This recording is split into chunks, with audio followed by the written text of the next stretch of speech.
Before she became Mama Oyin of Oyin's Pot, she was simply a quiet woman married to Papa Obi, a factory worker who didn't earn much. Life was hard. One rainy evening, her husband brought home a guest, a strange, pale man in all black, who called himself Baba Elejo. He claimed to be a supplier of success. He told Oyin that her husband was too soft to survive this world, but she had the eyes of a lioness. "I can make your pot the most famous in Lagos," Baba Elejo whispered, placing a black stone in her palm. "But the gods don't eat chicken. They want flesh, human flesh. Will you serve what they crave?" At first, she refused. But when her husband died in a freak accident the next week, he fell in a hot water reservoir at the factory where he worked. She saw this as a sign. Desperate and hungry, she found Baba Elejo again. He handed her a red gourd and a small knife wrapped in dried skin. "Take this," he said. "Use it only at midnight. Your first meat must be willingly given, not taken." That night, she wandered into the back alleys of Oshodi, trembling. There, she found a half-conscious boy, barely older than 16, slumped near a trash pile. A junkie. Forgotten. She cried as she slit his throat. The next day, she cooked the meat. She made a single pot. By noon, there was a crowd outside her shack. A man paid 50,000 naira just to lick the spoon. Her food became legendary. She scattered bus stops at midnight.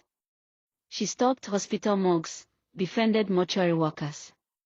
She offered money to desperate families for unclaimed corpses. At one point, she kept a freezer hidden in a cemetery shed, stocked with the nameless and forgotten. Each body was cleaned with ritual powder, boiled in river water collected on a new moon, and blessed with 3 drops from the red gourd.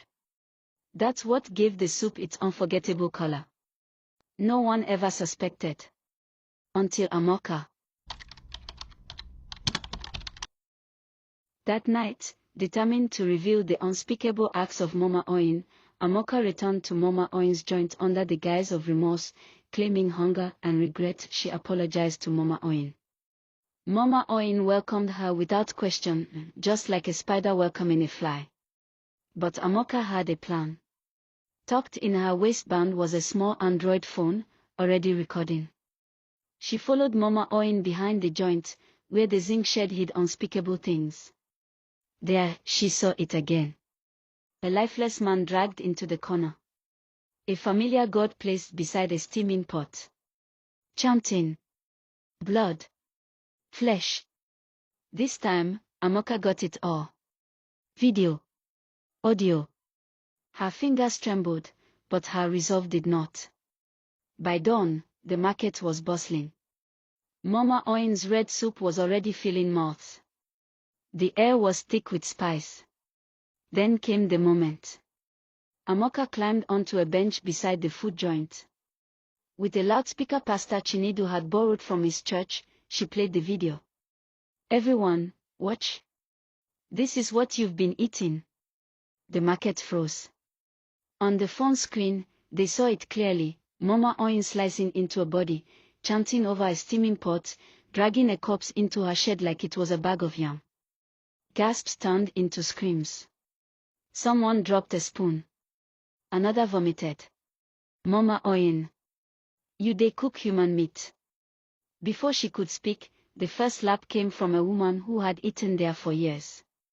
A man followed with a heavy blow. Then the crowd descended. Plates shattered. Chairs flew. Mama Oyin screamed and tried to run, but they caught her. Dragged her down. Kicked. Beat.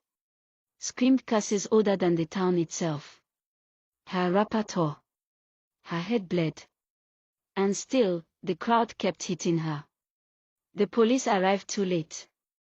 Mama Oyin was barely alive when they lifted her into the van. One officer whispered, "Even if she lives, her juju don't fail her." Behind them, Amoka stood with Pastor Chinidu. Shaking. Crying. But for once, she wasn't afraid. She was free. And Mama Oyin. She never made it to the hospital. She died on the way. And that was the end of Mama Oyin. But Amoka never eats roadside soup again. Not even when she's starving.